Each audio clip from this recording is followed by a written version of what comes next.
Our nation has been imperfect. The most wonderful nation on planet Earth in the history of human civilization. Our nation is inarguably the best. The idea of American exceptionalism is real, and it's built on the foundational principles of what our country is. We've committed wrongdoings in pursuit of this ideal, and we've rectified those. But oftentimes, our wrongdoing has been a collective treatment of a certain demographic, whether it was depriving women the right to vote, whether it was depriving Black people civil rights, whatever it might be, and we've corrected those things. Tax evasion says, how did communism get such a strong chokehold on the US? Is it just Soros's money? No, it's not just Soros's money. It's a coordinated effort by neo-Marxists who actually want to destroy the United States and have a strategy to do it. I talk about this all the time on my show. And I know some people think it sounds hyperbolic to label everything as Marxist, to say, oh, you know, what are we doing? Calling the left Marxists again because we don't have any other insult for them? No. There's legitimate Marxists behind every single cultural institution that we see that is crumbling. There's an effort by Marxists to subvert that institution.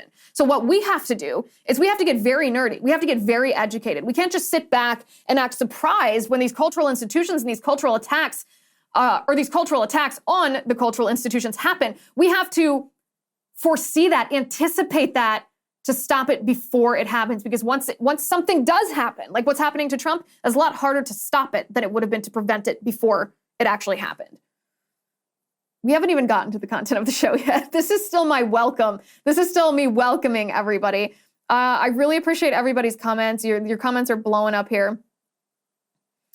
Jonathan says, I thought they were smart enough to not indict him. Once again, I had my bar set too high for liberals. Trump 2024. You know, this is what I will say, Jonathan. When Trump said last week, early last week, or I think it was last weekend, so like almost 2 weeks ago, that the Manhattan District Attorney was getting ready to indict him, I thought, yeah, the Democrats are definitely going to do this. These are not good faith people. These are people who want to destroy President Trump because they want to destroy us. They've wanted to arrest him for a long time. They want to humiliate him. And ultimately, just like Liz Cheney referenced during the January 6th committee, just like we found out after the FBI raided Mar-a-Lago with this shady character from the National Archives behind this raid, or the one who kind of spawned this raid by picking this fight with Trump, we realized that the statute that they wanted to use to charge Trump for mishandling classified information, part of that statute is that you are disqualified from ever running for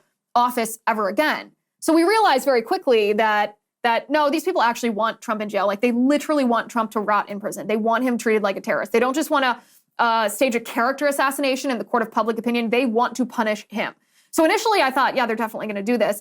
And then when Michael Cohen's lawyer testified in front of that grand jury mid last week, I think it was Wednesday, and he said, no, Michael Cohen is a liar.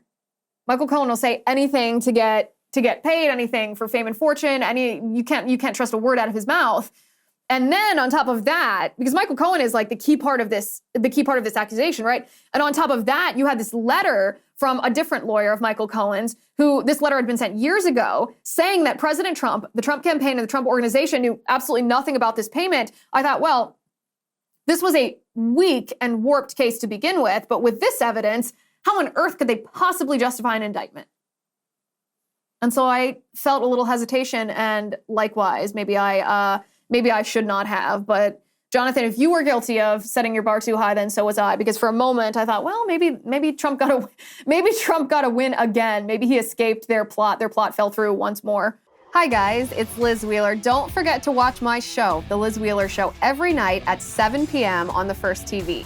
You can download the free First TV app, or you can visit thefirsttv.com/Liz and start watching today.